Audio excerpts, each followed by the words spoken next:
اصل مومن کون ہے؟ سورہ الانفال میں آتا ہے کہ اصل مومن وہ ہے جب ذکر کیا جاتا ہے اللہ کا۔ ذکر میں نماز یا قرآن پاک آتا ہے جو اللہ تعالیٰ کی یاد ہے۔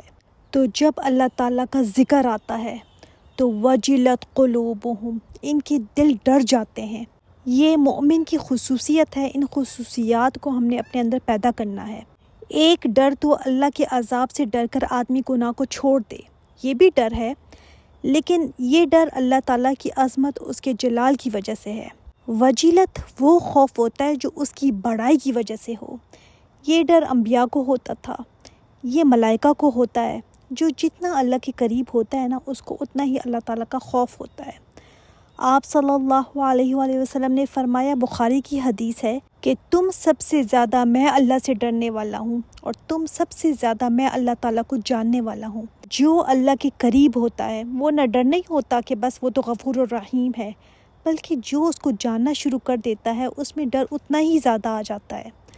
آپ صلی اللہ علیہ وآلہ وسلم نے فرمایا، بے شک میں وہ چیزیں دیکھتا ہوں جو تم نہیں دیکھتے، میں وہ آوازیں سنتا ہوں جس کو تم نہیں سن سکتے۔ آسمان چرچرا رہا ہے خوف خدا سے، اور اس پر حق ہے کہ وہ چرچرائے۔ اللہ کی قسم، اگر تم ان چیزوں کو جان لو جن کو میں جانتا ہوں تو تم ہنسو کم اور رو زیادہ، اور بستروں پر عورتوں سے لطف اندوز ہونا چھوڑ دو، اور تم گھر سے باہر بھاگ جاؤ اور اللہ سے فریادیں کرو۔ ترمذی کی روایت ہے یہ۔ آج جب ہم قرآن سنتے ہیں نا تو ہمارے اندر ڈر ہی نہیں رہا۔ وہ قرآن سن کر لگتا ہے یہ تو اور لوگوں کے لیے تھا، ہمارے لیے کیا ہے اس میں۔ حضرت عمر رضی اللہ تعالیٰ عنہ جب نماز میں ایسی آیات پڑھتے تھے نا تو صحابہ فرماتے ہیں آخری صف تک ان کی رونے کی آواز آتی تھی، ایسے لگتا تھا جیسے ہنڈیاں کھول رہی ہیں۔ وہ قرآن کو اپنے اوپر ایسے لیتے تھے۔ آپ صلی اللہ علیہ وآلہ وسلم کو کتنی ہی صورتوں نے بوڑھا کر دیا تھا، اتنا اثر لیا کرتے تھے، حالانکہ یہ تو وہ ہیں جن کی بخشش ہو چکی ہے، لیکن اس کے باوجود کتنی خشیت الہی تھی ان میں۔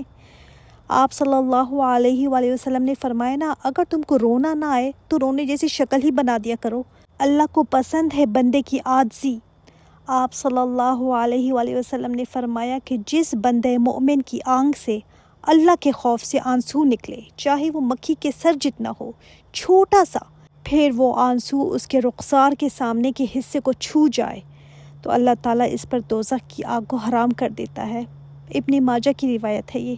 آپ صلی اللہ علیہ وآلہ وسلم نے فرمایا، اللہ تعالیٰ دو خوف اور دو امن جمع نہیں کرے گا، یعنی جو یہاں پر ڈر گیا اللہ تعالیٰ اس کو آخرت میں بے فکر کر دے گا، اور جو یہاں پر بے فکر ہو گیا اللہ تعالیٰ اس کو آخرت میں خوف زدہ کرے گا۔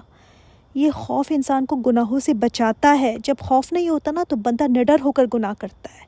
اپنے دل کی حالت کا جائزہ ضرور لیا کریں۔ اگر قرآن دل کو نرم نہیں کرتا تو پھر کون سی چیز اس کو نرم کرے گی؟